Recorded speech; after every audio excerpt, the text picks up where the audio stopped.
Ladies and gentlemen, free agency has arrived. We've had quite an off-season shuffle. You already know it's a lot of faces and new places. But before we get into it, this is that One NFL show on YouTube. I'm that one NFL guy. You already know with me. We got Knife. One word, no spaces. Our very own McLovin.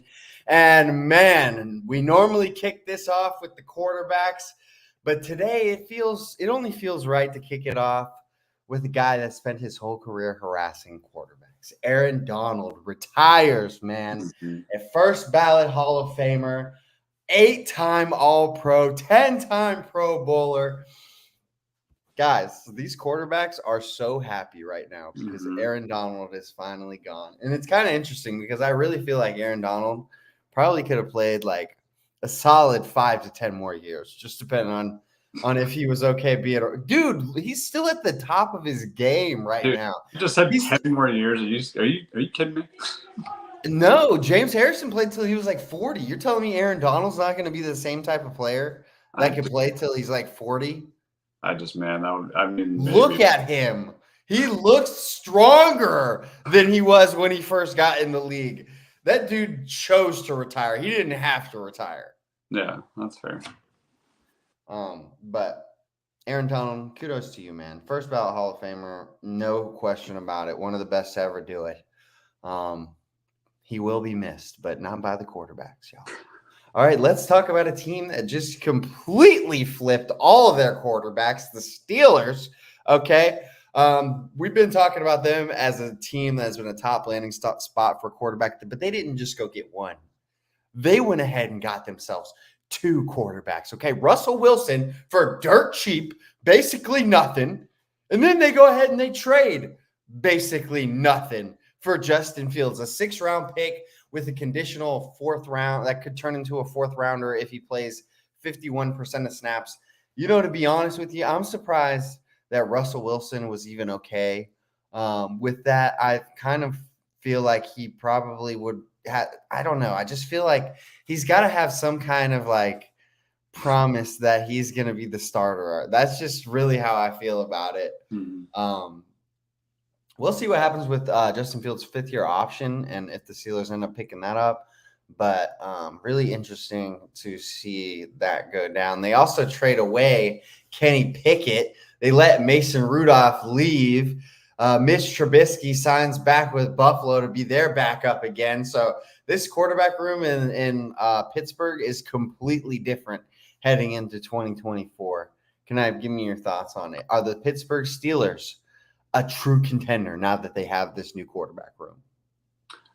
They would be an elite contender if you could like merge both of Fields and Russell Wilson into one player, because I feel like that would be awesome. But yeah, I feel like with them separate, like Russ isn't gonna like overtake. That's a tough division, man. Like that's super difficult. So I mean, I trust Tomlin to get it done with. I mean, with garbage quarterbacks like Pickett and Rudolph, like he'll definitely have a winning record again. But do I see a deep postseason run? Probably not. My guess is they win one and shock whatever team that they play, and then they'll come back down to earth in the next, like maybe they go to the divisional and then they lose. But that's how I see it playing out. I see them as a one playoff win team maximum now that they have Russell Wilson and Fields. Man, I'm like, just like I told you, I keep telling everybody, like I know we get everybody, but like, dude, why didn't we go for Fields? What are we doing? He was let go for nothing, man. And that kind of bugs me. Like, I wish our Niners would make a move like that. Like, dude, I would have gave up a 4th without a condition. Just be like, yeah, you can get up a 4th. Like, we have 11 picks this year. What are we doing, dude? You couldn't give up one of those for Justin freaking Fields on the off chance that we need him? Like, I don't like that. So, yeah. So who do you think ends up being the quarterback, though? Oh, I mean, I think it'll be Russell to start for sure because he's the seasoned veteran. He's won a Super Bowl. To me, that's that's almost no doubt. Like Russell, there's no way he loses that job in camp. You know what I mean? He's gonna lose it in the season. Whenever if they go to 2-4, let's say, Fields will come on the field for sure. But I mean, I see it as it's Wilson's job to lose. I think Fields is just a backup. That's kind of what the market told us too, because of how fast Russell. I mean, I know Russell was a minimum contract, but look how fast he got picked up. And then look how long it took Fields to get a new team. It just happened, and we've almost everybody that was anybody has a home already. So yeah, I think Russell's job to lose right now. Yeah, and you know what's interesting is I actually read something right after they traded Kenny Pickett that said basically he was traded because he had a really bad attitude about the signing of Russell Wilson. And so it just makes you think like what could have been like if he had a good attitude about it, like would Justin Fields even be a Pittsburgh Steeler? Would they have let Kenny Pickett be the backup and the guy that they give a chance in the future? I would say probably not, but who knows? It is interesting though. But there have been a lot of trades, man. And we're gonna just kind of slide through them real quick. These quarterbacks, first of all, these quarterbacks that have been going for like nothing, okay, which is hilarious. But let's just get into it and let's just try to pick a winner out of these trades because somebody's got to win and somebody's got to lose, right? I mean, very rarely is it a win-win situation. The only time that I can think of it actually truly working out as a win-win is honestly the Rams and the Lions with the Matt Stafford for Jared Goff in the first round picks. Two first round picks. That is the only one that I can think of where both sides years later are like, yeah, I'm good. I'm glad we did that. I'm good.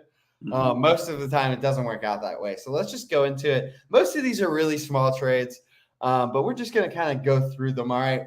We're going to start off with our Jacksonville Jaguars. Okay. The Jaguars trade for the hometown kid, Mac Jones, a 6th round pick. Because I'm clearly biased. So you just go ahead and you let me know who won that trade and why.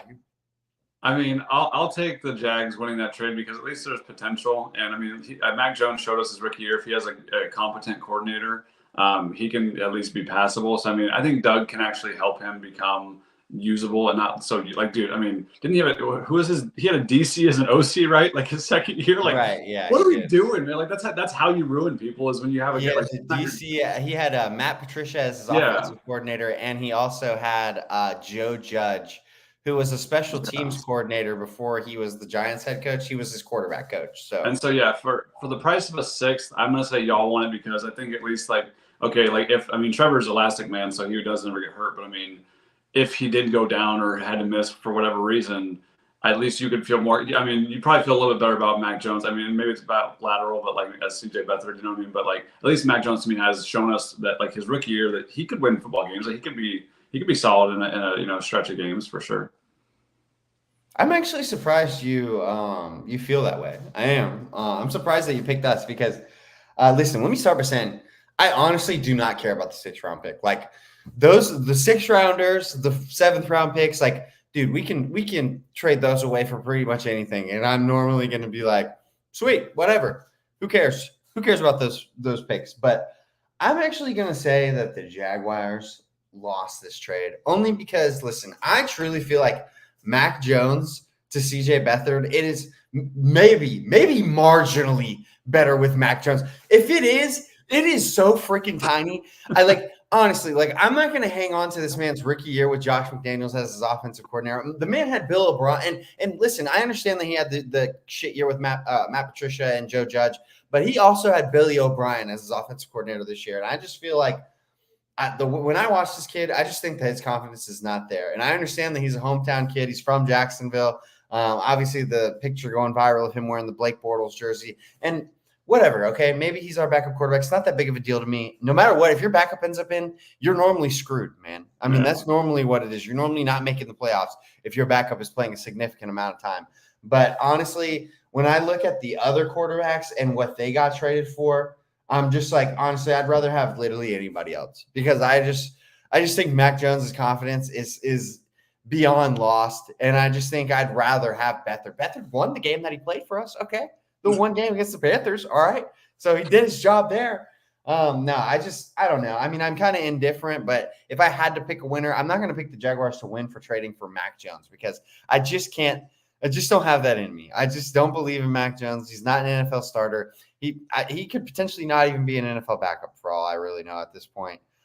He was not very good this year, and I'm not going to just hang off that one rookie year and be like, he's good. Like, I can't do it. And like I said, I don't really care about the 6th round pick, but if you were asking me which I'd rather have, a 6th round pick or Mac Jones, I'm just gonna keep the 6th round pick. Also, because look at what other people are going for. We just saw like Jerry Jeudy go for a 5th round pick. Like, I mean, I'd rather just do that. Like, it's only 1 round up. Like, I mean, at least he might end up playing. Like, shit. Like, Mac Jones shouldn't end up playing at all. I just like Joe Mixon getting traded for a 7th round pick. Like, you're telling me you'd rather spend that 6th round pick? And I understand Joe. It's a different situation. Like, Joe Mixon is getting some money, but I just see. Listen, Amari Cooper went for like a 5th round pick. Like, I don't know. I just can't say we won that one. All right, but we're gonna slide over to an obvious L. Okay, I don't even need to ask for your opinion. Keenan Allen for a 4th round pick to the Bears. I mean, what are we doing here? Bravo polls, man. My man had a career year. Okay, and if you're the Chargers, you're going to get rid of both of your receivers? I mean, I understand that Greg Roman is your offensive coordinator, but are you just going to ditch the fact that you have Justin Herbert at quarterback? We're just going to run the ball 50 times now because we got rid of Quentin Johnson? This guy's supposed to be your number 1. The guy was just terrible last year. I'm sorry, he was like he didn't do anything. He got so many snaps and did nothing. I mean, what are we doing right now? Keenan Allen, the great one for the Chargers, a 4th round pick, and I understand he had some cap space issues. Okay, he was taking a big cap hit, but listen, if I'm the Chargers, let's just extend him, man. Let's just give him more money. That way we can get the cap number down because I'm not giving away Keenan Allen for a 4th round pick. I can't do it. And if I'm the Bears, great move. Okay. Now, obviously, the Justin Fields thing, 6th round pick. I mean, that's a little embarrassing, but you do make up for it a little bit here, getting Keenan Allen for a 4th round pick. I mean, talk about a good situation for Caleb Williams, the obvious next Bears quarterback. You got DJ Moore, Keenan Allen on the outside, then Cole Kmet as your tight end. And then DeAndre Swift is his running back. Yes, DeAndre Swift as the running back. Like, that is pretty decent. That's pretty nasty, bro. That is pretty decent. I'm pretty sure they have some more. Obviously they have the 9th pick too, so that's going to be another top 10 pick that they're going to be able to add. Yeah, like good chance it's the offensive lineman. So if they get Neighbors or Odunze, dude, holy shit. I mean, if you're Justin Fields though, obviously, like, the Steelers, decent situation to go to. They get rid of Deontay Johnson, but obviously decent situation. But you got to kind of be looking at that and be kind of like pissed off, right? Like, I'd be like a little annoyed. Like, I'm leaving as you get Keenan Allen, you pick up DeAndre Swift, and like, dude, this offense looks like it could really roll with me, but now we're getting rid of me. So I got to start all over with the new team. But we'll slide over to another trade. Kenny Pickett, obviously, going for the 4th round pick to the Eagles. Or, I'm sorry, Kenny Pickett and a 4th round pick to the Eagles for a 3rd round pick and 2 7th round picks.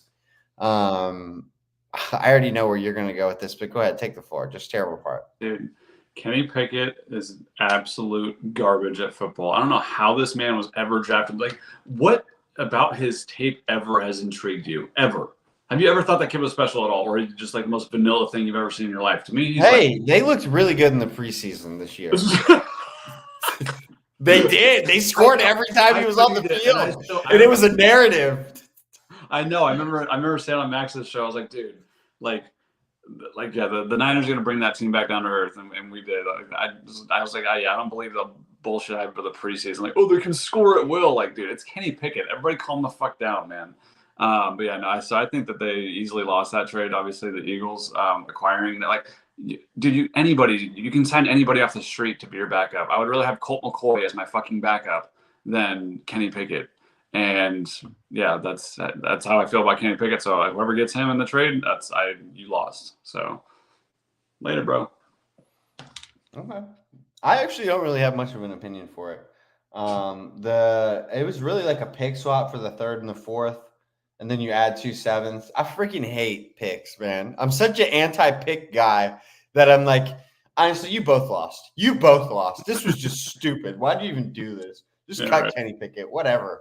And then we didn't really actually say a winner or a loser, but just the Justin Fields trade. I'm going to say the Bears lost because I just really feel like They should have got more than that, man. Like, Well, I know these quarterbacks. Like, you're telling me Justin Fields is worth the same as Mac Jones? well, I Like, think it's because I mean the jobs were getting taken out is the timing of everything. Like the leverage started becoming less and less the more free agency went on. And like I feel like it was like people almost daring the GMs to be like, or daring the Bears GM to be like, we know you're drafting Caleb, dickhead. Like you don't have to fucking. It was certainly a lack of leverage on the Bears' part for sure. Yeah, that's why you went for so cheap. Down, but I still feel like I would have had to hold my cards, man.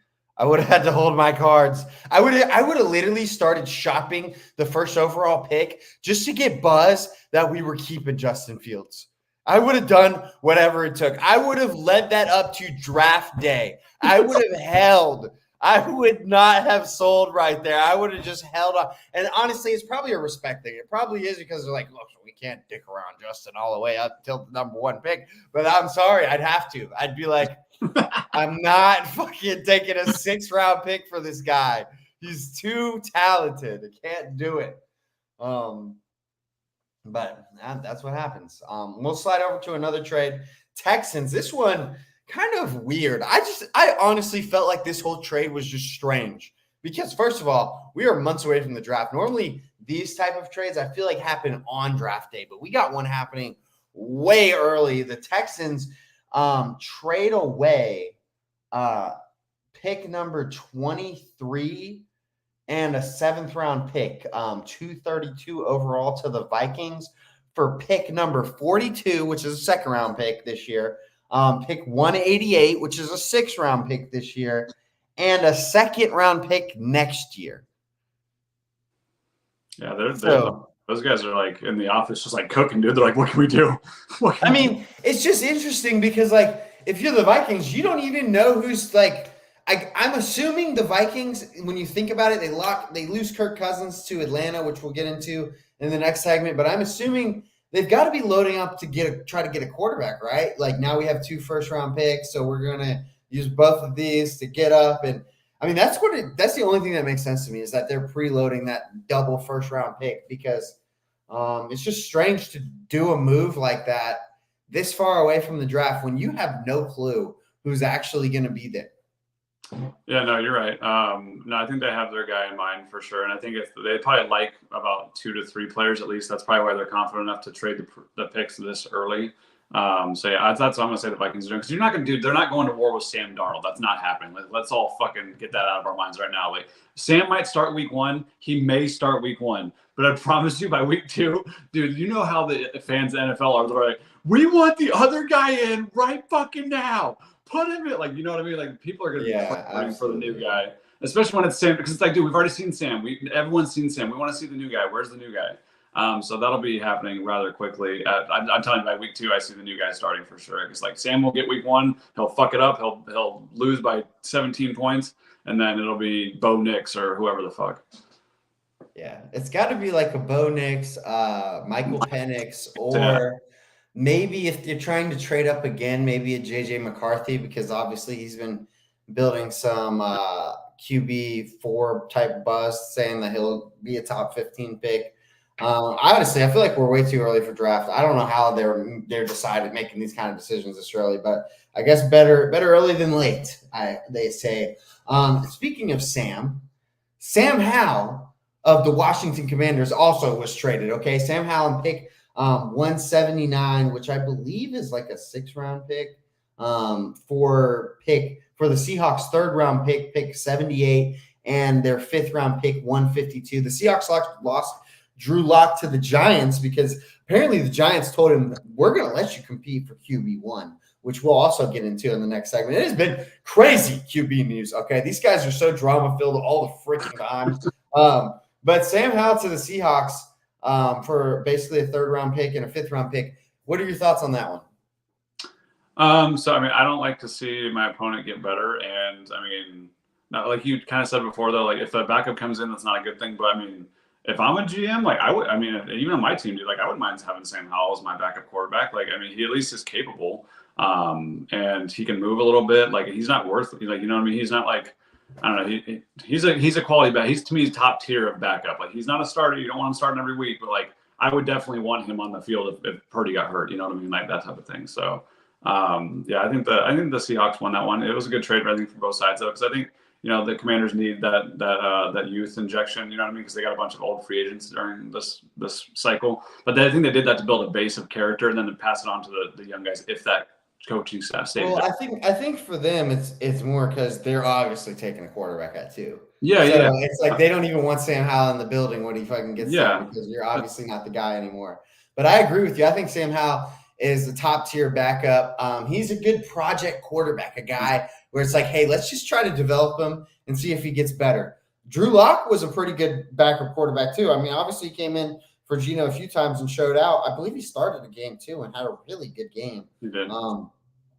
But I think it's a good replacement for them. I do think that that third round pick, I mean, that's a little steep. That is a little steep, but I think it's a fair trade overall for both sides. I don't know. I don't know if I was the Seahawks, if I would have pulled the trigger on that one, though. Honestly, a third round pick, Sam Howell, that is pricey. But I do agree that he's a top tier backup. But honestly, I think I'm actually gonna give the nod to the Commanders on that one because of that third round pick, because that is steep. But another quarterback trade, the Falcons trade Desmond Ridder for Rondale Moore. Straight up. That's so rare, which is so weird, man. Like, why do they never do that? But finally, we have a player-for-player trade.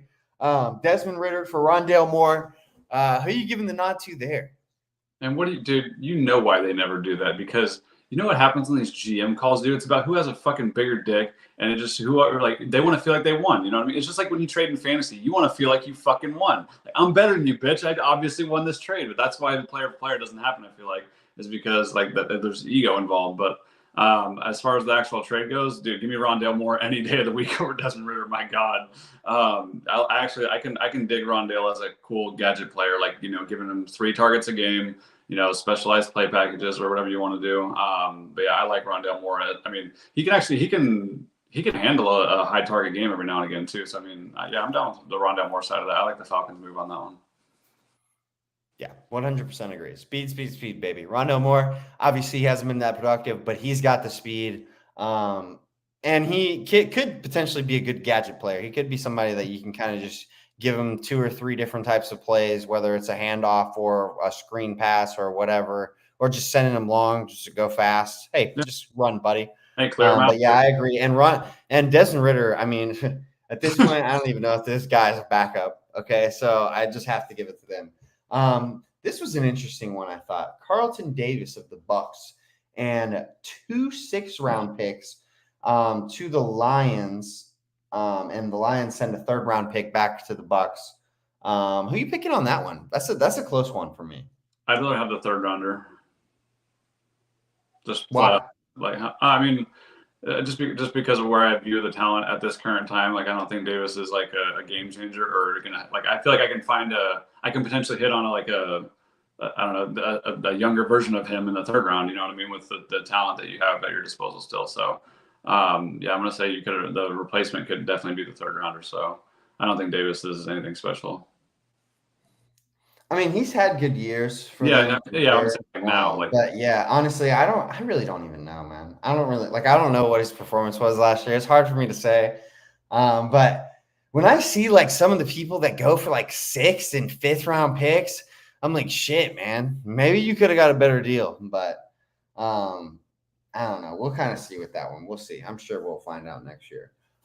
This was another one this one kind of hurt me a little bit, actually. I was kind of upset, but the Bengals trade Joe Mixon to the Texans for a 7th-round pick. Initially, the report said they were going to release him, and then they end up trading him to the Texans. Texans also give him, I believe, a 3-year, $27 million contract after the trade. But Joe Mixon for a 7th-round pick. What do you think about that?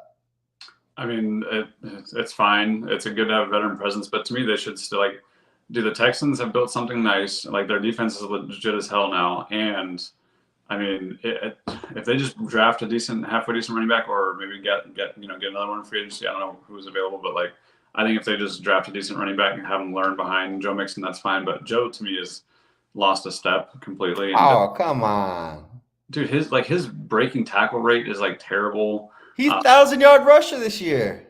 Dude, yeah, how many attempts did he have? I don't know. I can look it up. But I know he was over 4 yards a carry. That dude gets freaking fed, man. I don't know, his tape, like the way he moves, like just the guys that like don't have anyone. It reminded me of like Eckler at the last half of last year. Like it looks like he lost a step, man. Looks like they're just kind of dragging. He had exactly 4 yards a carry. Okay, yeah, even so, which is in his career average is 4.1. Yeah, he's nothing special. That's all I'm saying. And he definitely is not improving with age. So, yeah, I'm good on Joe Mixon. I don't want him on my team. That's for sure. Well, I'm glad you think that because I'm actually very concerned with the moves the Texans are making. They are looking really nice, and I think that was a nice addition for a 7th-round pick. Listen, I mean, how are you going to beat that? And then you put him together with Damian Harris, or not Damian Harris. Who's the guy that they got from Florida? He had a good rookie year, and he kind of slowed up this year. I didn't see who else they added. He's your guy. What? The Texans running back. What do you mean, my guy? The running back. You had him in fantasy. Yeah. Dameon Pierce. Dameon Pierce. There we go. Yeah, that fucking asshole, man. He made my 2nd-round pick last year. Fucking dickhead. He was supposed to be the shit this year or this last year. Well, he did disappoint, but I do still think he's a talented back, and I think he could learn a lot from Joe Mixon, man. You never know. Maybe that's what he needs. He needs himself another guy, okay? But, yeah, he did fall off pretty hard. He went from 4.3 yards a carry to 2.9 yards a carry. This is not good. His attempts dropped a lot, as you could imagine, with that performance. Actually, you know what's interesting? The year before, he went from 220 attempts to 145 attempts, which is really another like not even 100 less, like 80 less, and his production dropped by more than half. Yeah, dude, Singletary made him look like shit. Like, are you kidding me, dude? What are we doing? Like, I mean, Singletary looked ordinary as hell in Buffalo, and went in there and made Dameon Pierce just look like dog shit. I was like, what is going on right now? Yeah. All right, we'll slide over to another Texans trade. The Texans actually with the 49ers. So obviously you guys end up releasing Eric Armstead, who we will talk about momentarily. But the Texans end up trading you guys Malik Collins for a 7th-round pick. I thought that was a really good move on y'all's part. I mean, what is up with these people wanting these trash-ass picks? I mean, why even do it? This guy was a starter for you last year. You're just going to give him up for what are you going to find in the 7th round? How many 7th-round stars just pop up? Not even stars, 7th-round starters, okay? The Isaiah Pacheco's of the world are every now and again, but most of the time those are special teams guys, okay? So just ridiculous to me. Deontay Johnson and a 7th-round pick for Dante Jackson and a 6th-round pick. Steelers-Panthers trade there. Who do you like in that one? I don't know. And that one I could care less on, to be honest with you. I think the Steelers won it, but I mean, by 51-49, I don't know. Like, that's pretty even.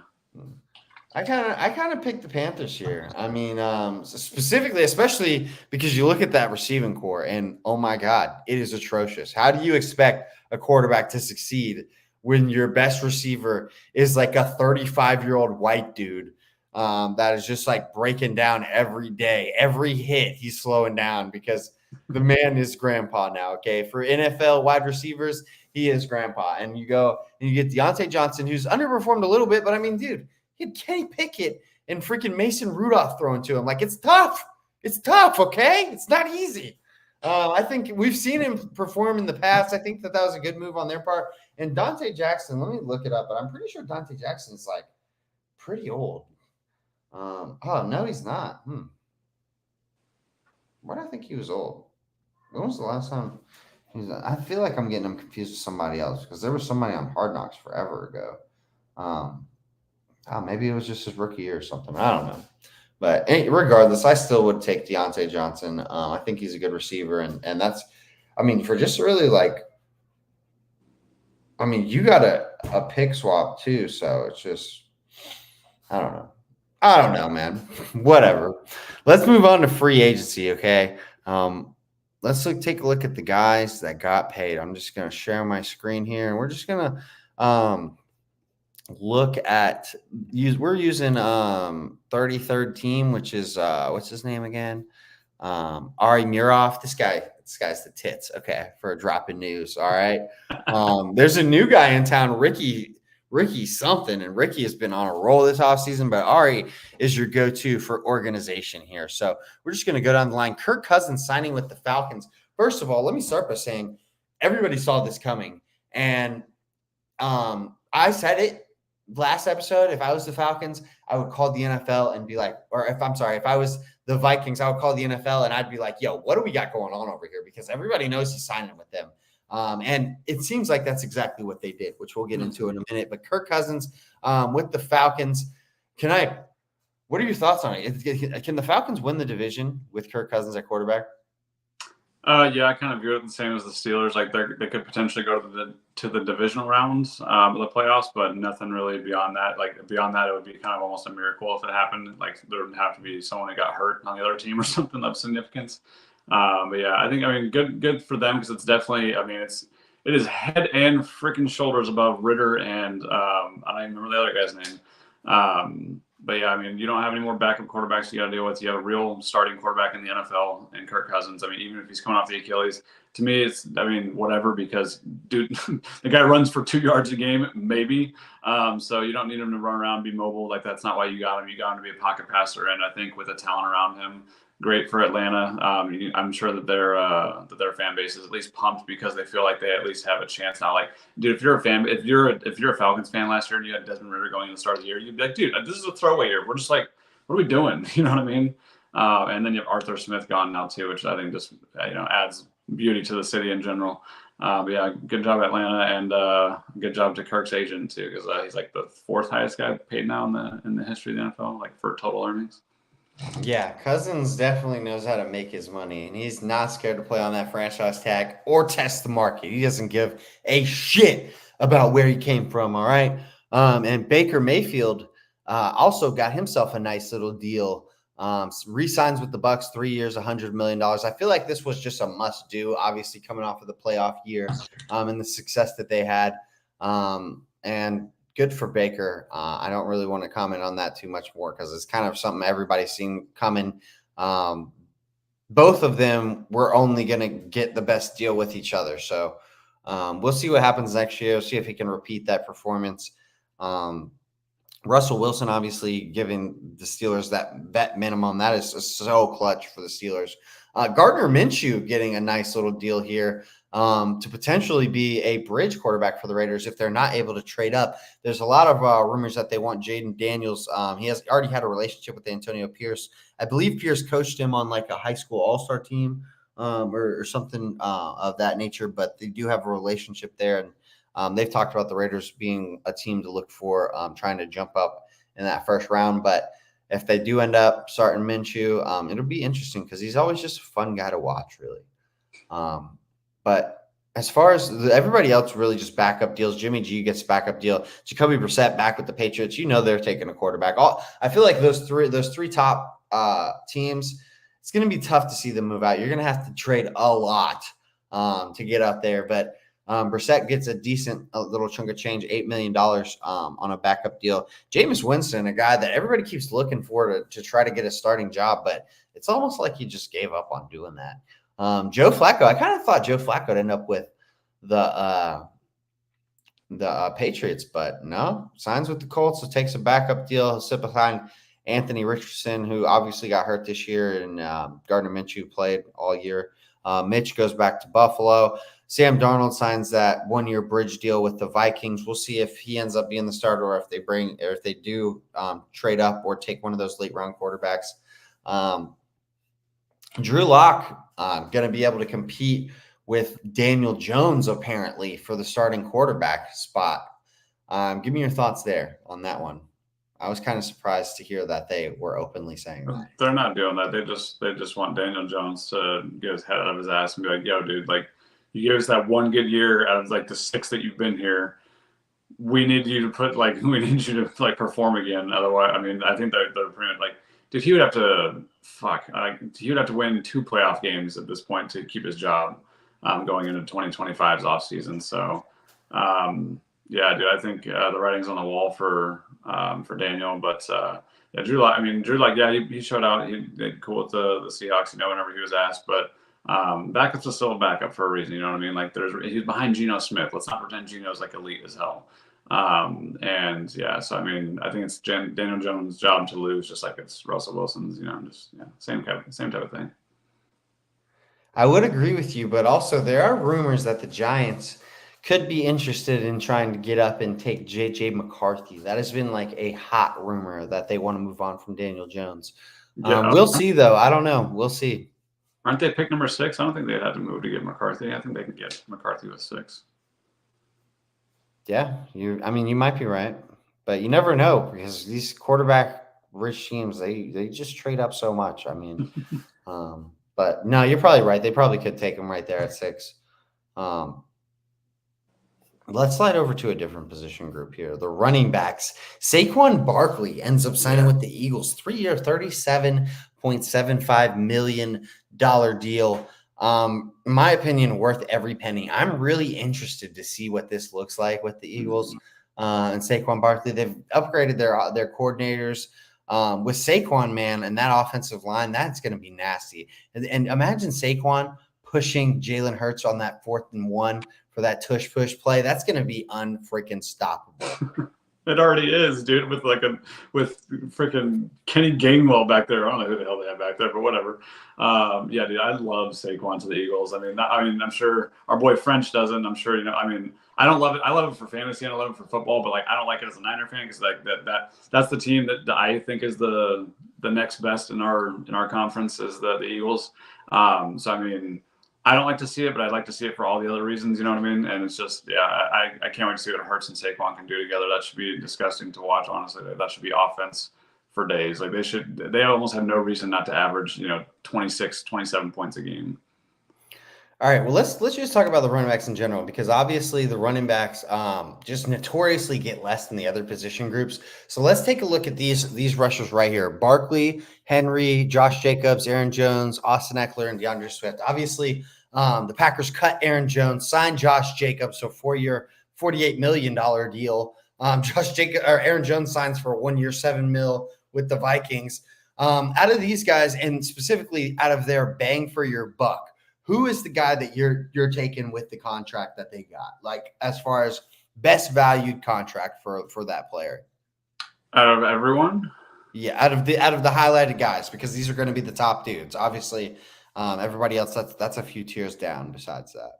I mean, it's between Jacobs and Barkley for me. Like, I mean, the workhorses, they both have the ability to be out there for 100% of snaps if needed. You know what I mean? Like those crunch time moments, if you need them for the whole fourth quarter drive, they got you. They both can pass block.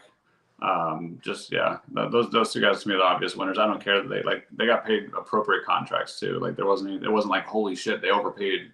Totally appropriate contracts, and yeah, I think you could argue Jacobs just got. I don't know. I think Jacobs could end up just being. I think he might be the better overall player just because Saquon does get hurt a lot. So I mean, Jacobs is just kind of he's more of a tank. You know what I mean? Gotcha. I think I got to go with Derrick Henry. I mean, I know he's older, but my man is a tank. Okay, and you get him for less than $10 million a year.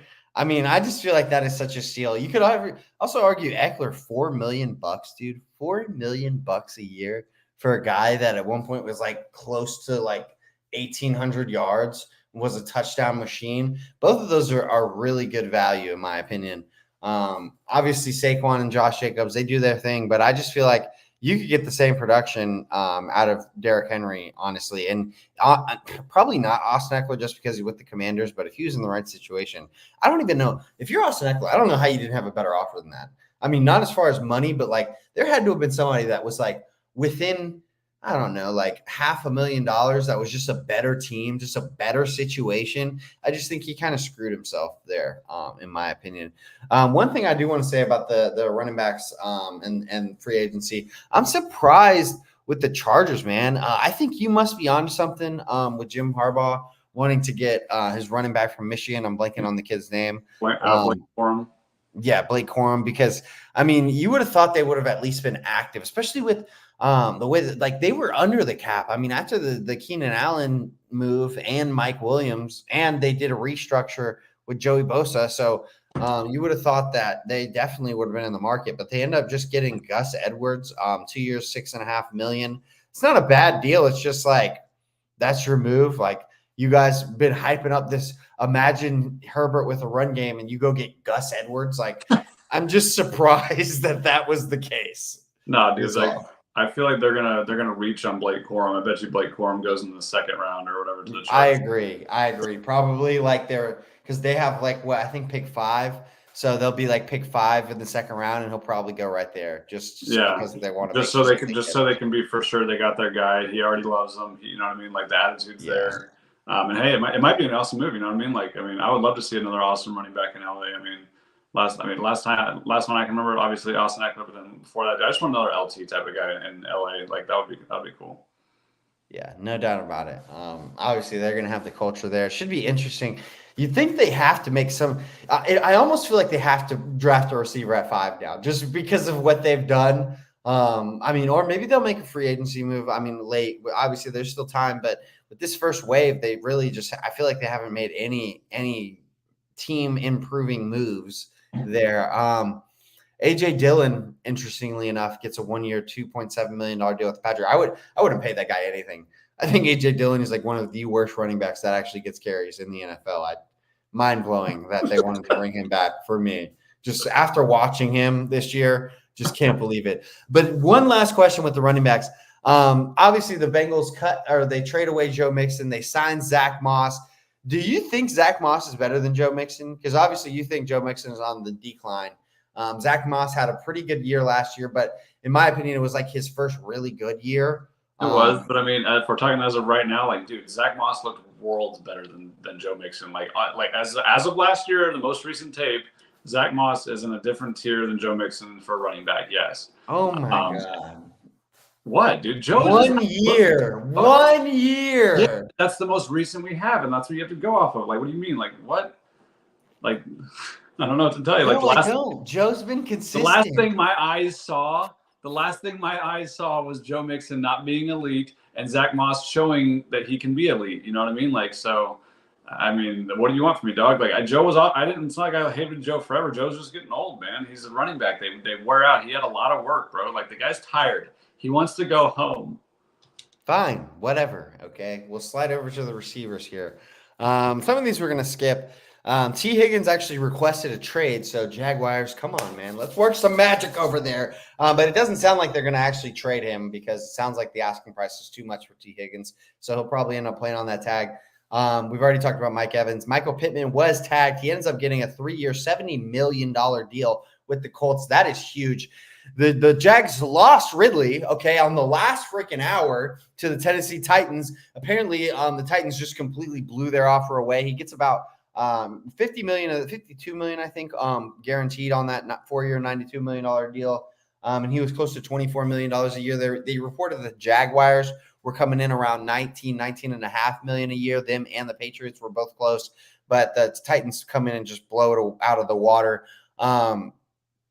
Very disappointing, but I get it. That was a lot of money for Ridley. And if you're Ridley, I don't really blame him for taking it because that was definitely the most you were going to get. Marquise Brown going to the Chiefs, 1 year, $7 million. Jags do sign Gabe Davis, 3 years, $39 million. We'll get to that one a little bit in a little bit because I kind of want to give the Jaguars their own little segment. So we'll get into all the Jaguar signings in its own right. Darnell Mooney with the Falcons, 3 years, $39 million. I kind of thought that was a little high, to be honest with you. Curtis Samuel goes to the Bills, 3 years, $24 million. The rest of these are kind of lower level moves. You got any thoughts on any of these receiver moves that happened? I want to talk about the first one you brought up with Ridley. I'm very curious I want to hear why the Titans didn't try and acquire Justin Fields for that cheap price because Will Levis didn't blow us away, didn't show us that he's really a franchise guy. He might be. He does he could be. Who knows? But he definitely didn't show us a whole lot of great tape. but I don't know. I feel like the Titans should have gone after him because, like, what are you trading for Ridley? Like, you that confident with Levis that you want to give a 29-year-old this deal?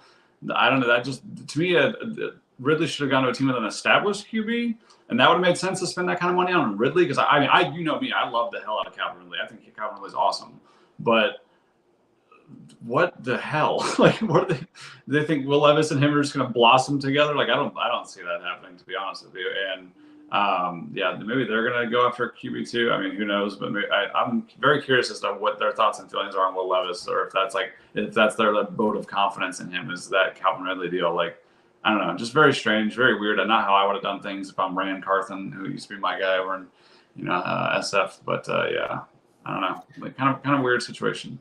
I mean, I would agree with you that they should go after Justin Fields. I'm glad that they didn't. And hey,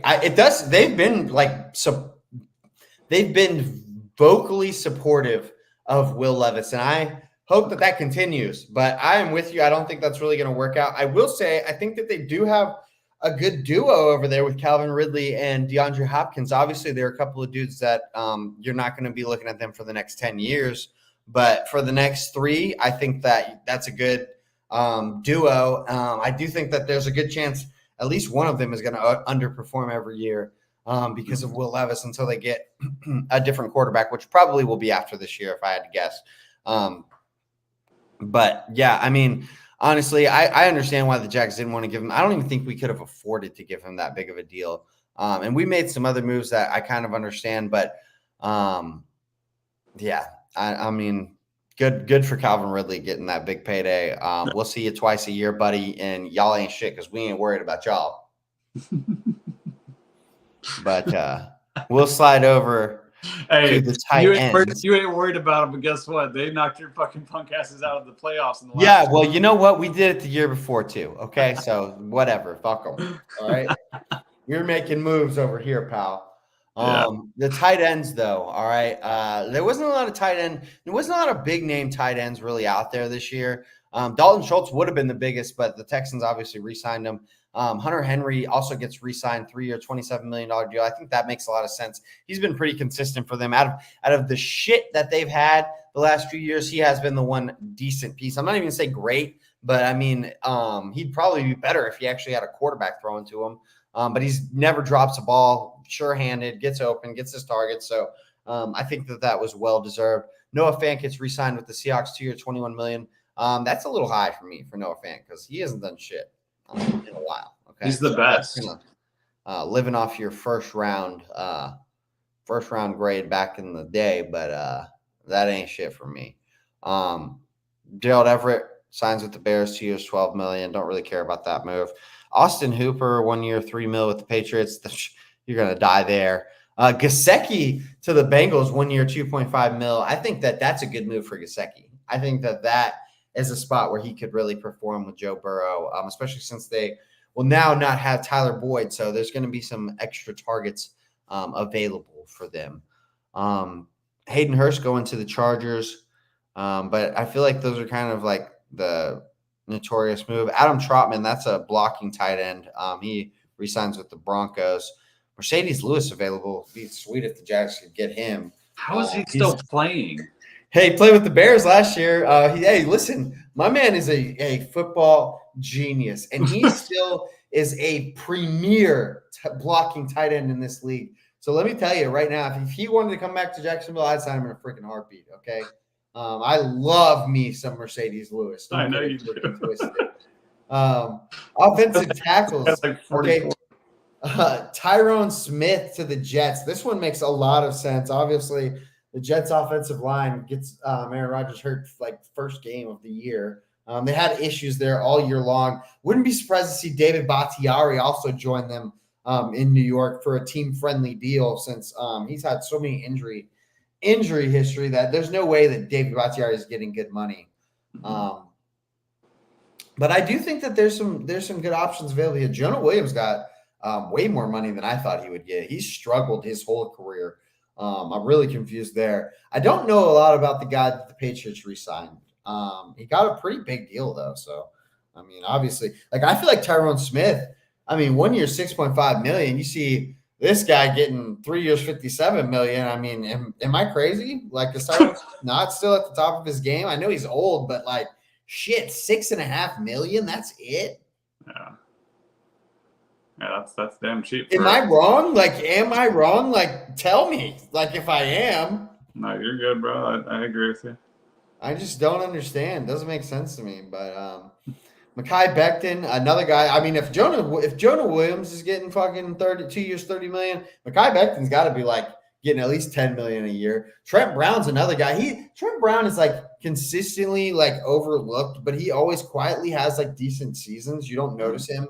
And he just, I don't know. Sometimes I just don't get it, man. I really don't. Yeah, I miss Trent. He was good for us. Yeah, it doesn't make sense. La'el Collins also available. He had that big injury, so I don't think he's really been the same since then. Oh yeah, Kevin Dotson with the Rams got a big deal there. Doesn't hit free agency. They also went and signed Jonah Jackson, 3 years, $51 million a year. So the Rams are beefing up that offensive line over there. Damian Lewis signs with the Panthers for a 4-year, $53 million deal.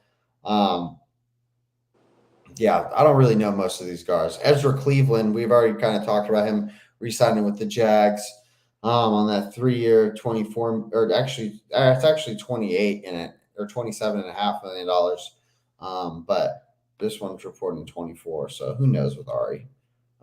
Then the centers, the only one that I can mention here is Mitch Morris signing with the Jags.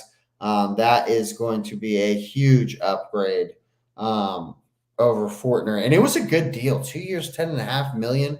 We'll get to the whole Jaguars free agency class here. Did the Bears sign a center yet? Because I have a buddy they signed Coleman Shelton on a 1-year, $3 million deal. So I don't know if he's supposed to be the starter or we'll just click on him. We'll just see.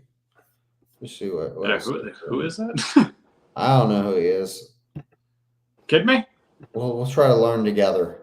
Yeah. Oh, he was a starter for the Rams, clearly, because look at those pass block numbers. Okay. 429. Like that's too many snaps to not be a starter. You know what I'm saying? I got you. 1,057. All right. I don't really know what his ranking was, but I can tell you what, he was better than the Jaguars center because our center has literally been the worst in the league, ranked both years he's been in. So Mitch Morris here to save the day. We're just really counting on you, buddy. Please don't get hurt. Edge rushers, okay? Yes, this is another trade. I forgot to mention this one. Let's talk about this. Brian Burns traded to the Giants for a 2nd and a 5th round pick. I know we're kind of jumping back to this segment. I can't believe I overlooked this trade because I completely forgot about this. And then they signed him to a 5-year, $141 million contract. Who won this trade tonight? Well, I mean, didn't the Giants they got those picks basically for Dexter Lawrence, right? So I mean, yeah. It's kind of like they just reinvested it into Brian Burns. Maybe they just liked him more, or like maybe they had an eye for this the whole time. Because usually trades, I'm sure they decided to go for like this kind of a player a while ago, because you don't make that kind of investment lightly. $140 million is a fucking lot for one player, man. But I'm going to say whoever wins is the side that gets the talent, man, because Burns is sweet, but I don't know why the Giants are doing it, because it's like, okay, you're improving your defensive line, but your offense is going to score. I guess that's what you're hoping for, is the defense holds them to 10 points, so that way you can score your 13 and win the game, because their offense ain't doing much over there. That's for damn sure. That team kind of seems like one of the. I would pick the Giants to be the 2nd overall pick next year because of the freaking Panthers being trash. But just the offense of the New York Giants just seems like a joke. So going for defense, I get it. I love the talent. I love Burns as a defensive end, but yeah, man, I don't like the move in general. At the end of the day, just because they need offense. Yeah, you bring up some good points. You know how earlier I talked about how rarely is there a win-win trade where both sides win. I also feel like there's rarely a lose-lose trade. And I truly feel like this was a lose-lose trade, okay? And here's why, all right? Because if you're the Panthers, you trade away Brian Burns for a 2nd and a 5th, Okay, this is like a year after you getting offered 2 first-round picks for Brian Burns. So you got what, an extra year with Brian Burns on where you freaking sucked the whole time. Okay, you were an awful franchise, and you like it just doesn't make any sense. And then if you're the Giants, okay, you've made him the second highest paid edge rusher in the league. Let me read off to you Brian Burns' stat for sacks over his 5-year career: 7.5, 9, 9, 12.5, 8. And listen, I understand that when you're down all the time and you're losing like the Panthers have, it creates less pass rushing opportunities. But you're paying him this as the second highest paid edge rusher in the league. My man has 2 Pro Bowls in 5 seasons. I mean, you're paying him elite money, and he hasn't produced elite production. So I feel like this was honestly a lose-lose. I mean, I understand Brian Burns is a talented player. He's a good player, but he is not a second highest. He's behind Nick Bosa. Nick Bosa has a way better stat line than Brian Burns. So can't do it there. Can't do it, in my opinion. Lose-lose. All right. Fair enough. All right. And then you look at people like Danielle Hunter. Danielle Hunter signs with the Texans 2 years, $49 million deal. Hated that move, okay? Because as a Jaguars fan, that is just so annoying. Him and first-round pick Will Anderson are going to be just a nuisance, okay? And I will say that our first-round pick, Anton Harrison, handled Will Anderson both times that he played up against him. But when I look at what Danielle Hunter got versus like Brian Burns, like, bro, are you guys serious right now? Like, Danielle Hunter had 16.5 sacks last year. Like, Danielle Hunter has gotten over double-digit sacks 1, 2, 3, 4, 5 times to Brian Burns 1. So it's just like, I don't know. It just doesn't make sense to me. It just doesn't make sense to me, man. It really just doesn't. But great sign for the Texans. Really fucking annoying. The Eagles were very active this free agency, which is hard to believe. They get rid of Kevin Byard, which I think we talked about last time. But they did sign Bryce Huff to a 3-year, $51 million deal. So their pass rush gets deeper. Obviously, they lost Fletcher Cox, who retired. But, man, Bryce Huff from the Jets had a breakout season with 10 sacks this last year. And good for the Eagles. Do you have any thoughts on this one with Bryce Huff? No, good signing. Like, I'm not happy about the Eagles. They're I think they're doing what the Cowboys front office, they wish that they could do. But yeah, good job, Eagles. Adding some good talent, and can't wait to play y'all. Should be an awesome man. That would be a fun NFC Championship as the Niners and the Eagles. So let's get after it. Yeah, feel that. Another guy that had a breakout year this year, Jonathan Greenard. And to be honest with you, dude, he had 12.5 sacks this year. I really wish that they would have paid him instead of paying Danielle Hunter, because he has had like 1, well, really 2. He had another year where he had 8 sacks, but man, it's disappointing to see that they let him walk away and they went and got Danielle Hunter. But the Vikings do he got paid 4 years, $76 million for Jonathan Greenard. Zadarius Smith re-signs with the Browns 2 years, $23.5 million. I feel like that's pretty good value too. Zadarius Smith obviously getting a little bit older, but he's still producing a pretty good level for that paycheck, I feel like, personally. So I'm kind of trying to pull his stats up at the same time, but man, he's a tough one to pull up with that little hyphenation over there. There you go. Here he is, Zadarius Smith. And I guess he didn't really do too much last year. 5.5 sacks, kind of tough. But pass rush, man, they get paid so much, like 10 mil a year. That's really not that bad. I feel like the guy that was a real steal though, Josh Uche for the Patriots. He signed 1 year, $3 million deal. He is a pass rushing specialist, so he can be a liability when he's out there in the run. But last year he had 11.5 sacks, man. Signs for $3 million. Only 3 sacks this year, but it was a tough year for the Patriots all around. And he's still young, 25 years old. I just feel like that's a great move for the Patriots. Brandon Graham, obviously Eagle great, back with them. This cheap deal there. Leonard Floyd signs with the 49ers. You guys basically cut Eric Armstead for Leonard Floyd, basically. Yeah. Which, I mean, honestly, I'd like for the cap savings, and dude, Leonard Floyd's he's not a joker. You know what I mean? He's not just useless. I mean, I like the replacement level. You know what I mean? I'm glad we didn't get a nobody. I'm glad we got somebody who can actually match the production, if not, exceed it. I think Leonard Floyd's a gamer. I like what he brings to the table. I watched him plenty on the Rams, so I know that guy. He can be a game changer. When you need it. If you need that clutch sack in that moment, he can be one of those guys and bring that to you. Yeah. No, I agree. He's a good player. He's really he's quietly consistent, and he just keeps moving around for some reason. He can't seem to find himself a permanent home, but he performs everywhere he's gone. I mean, he's always a double-digit sack guy. Another guy that I feel like he's not a double-digit sack guy, but he does the most with his opportunities. AJ Epinenza for the Buffalo Bills. He re-signs 2 years, $12 million. That's a good value right there. He killed the Jaguars this year.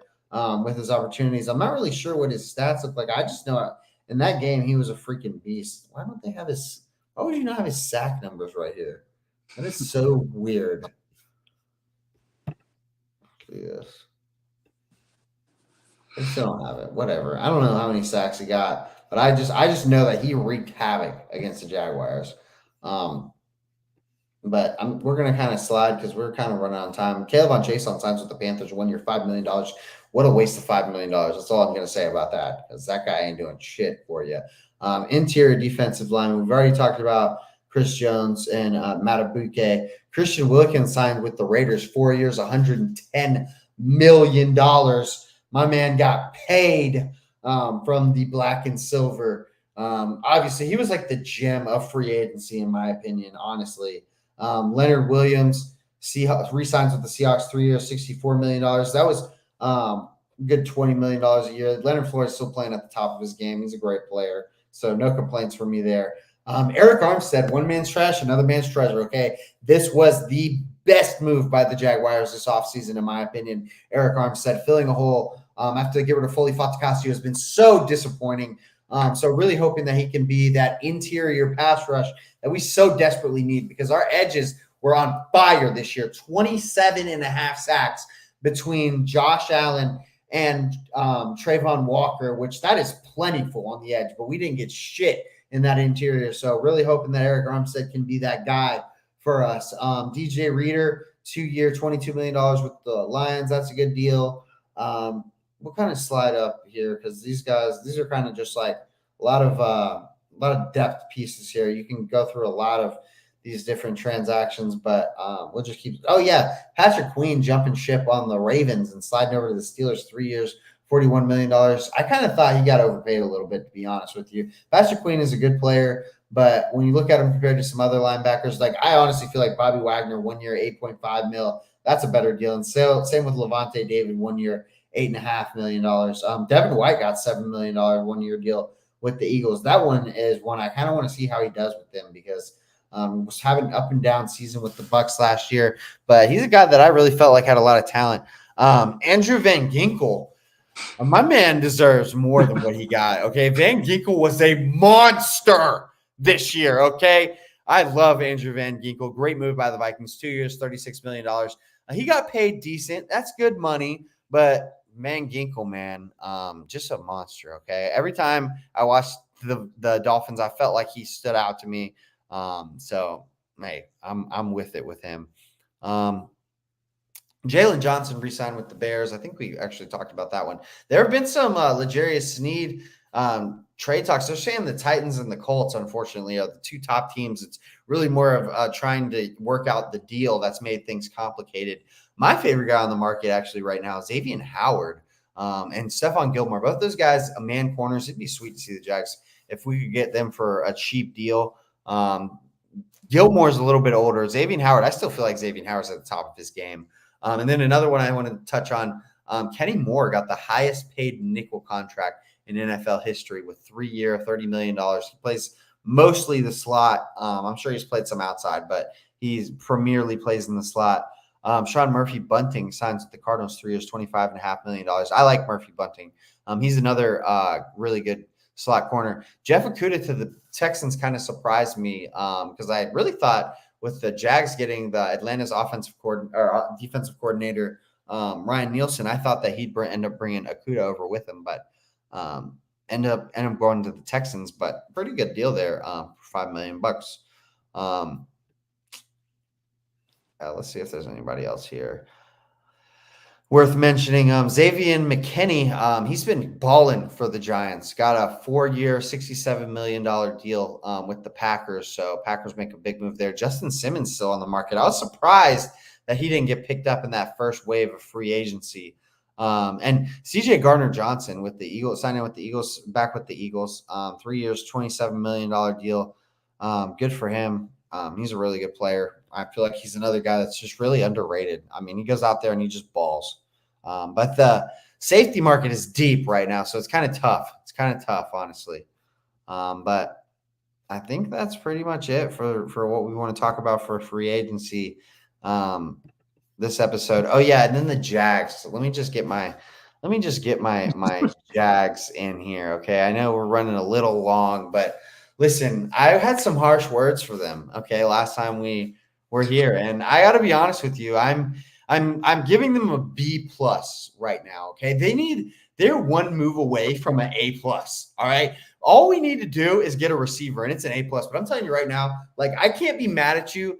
The only thing I can be mad at you at is you should have gotten Josh Allen his deal, because then we could have franchise tagged Ridley, and that would have been better. Okay, because I'd rather have Ridley than nobody. But with how much Ridley got paid, I mean, you weren't going to be able to match that contract, man. I mean, honestly, and Ridley really isn't even worth that much money. $24 million. Like, you're looking at the AJ. He's like top 6 paid receiver now. So you're looking at like AJ Brown, like Tyreek Hill. Like, he's not one of those type of players. Tennessee Titans overpaid him, so I can't be that mad at you for losing out on the sweepstakes. They do need to go make a move. It'd be nice if we could trade for Ayuk or Debo, who have both been rumored trade candidates. At least I feel like it's like going to be one of them, but nobody's really sure which one. But the Jags just need to make one more fucking move.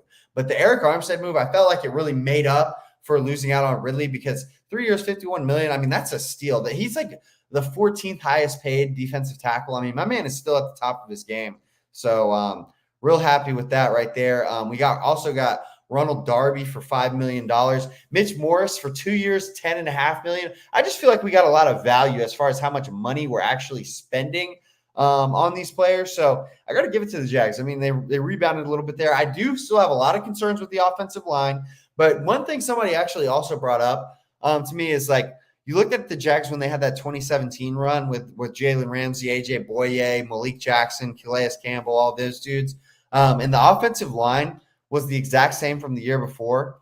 And the offensive line played way better. And the run game was way better. I'm not saying it's going to be that exact situation, but listen, if I was looking at the positives, okay, Ezra Cleveland got here mid-year hurt. He showed up hurt, played throughout the rest of the year. So hopefully we can get better play from him. All right.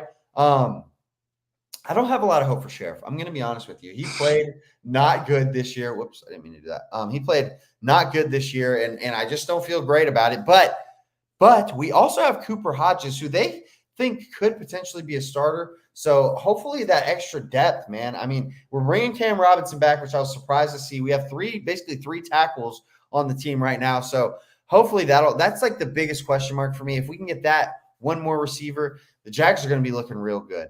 And then one last thing with free agency. Okay, I kind of mentioned it last time with all the Kirk Cousins basically to Atlanta already confirmed, but the NFL is now looking into this. Okay, they are investigating the Falcons and the Eagles for tampering before the free agency period. This is something that like all the teams actually do, but they made it blatantly obvious and apparent because Kirk Cousins, my man, is literally looking for houses before free agency starts. Like, are you serious right now? Like, talk about being so blunt. And he was actually on an interview, like his opening press conference in Atlanta, and they asked him about his decision to come here, and he was like, you know, a few days ago I met with I talked with the training staff.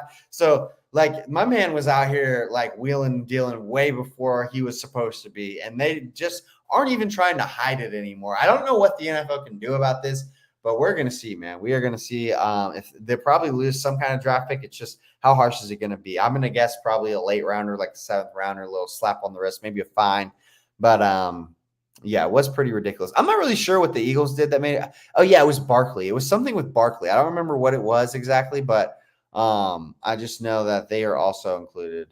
Oh, well, Max Coverage missed our thoughts on the Fields trade.